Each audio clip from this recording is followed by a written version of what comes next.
Namaste everyone, my name is August Limbu and I am from grade 9. Today I am going to create a recipe of spicy noodles which are अभी मजा आएगा ना भिड़ो a recipe of spicy noodles which are create a recipe of spicy noodles which are project work. Let's begin. First of all हामीले पानी हाल्नु पर्छ ठिकको मात्रामा चौचोको लागि होइन होला के हो पानी बोइल भइसकेपछि we need to add noodles. Point.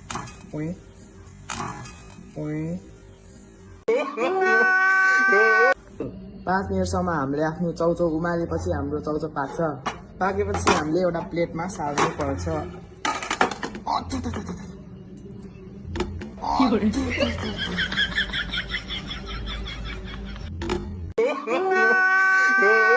हामीले प्लेटमा चौचो सारिसकेपछि हामीले चौचोको इन्ग्रेडियन्ट्स हाल्नु पर्छ oh my God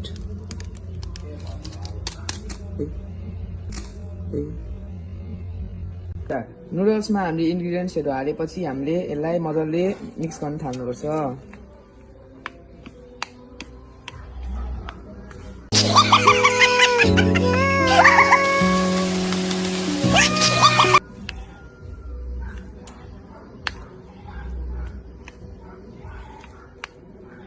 at last हामीले अन्डा पनि एड गर्न सक्छौं and it's ready to it शाबाश बेटा बहुत बढ़िया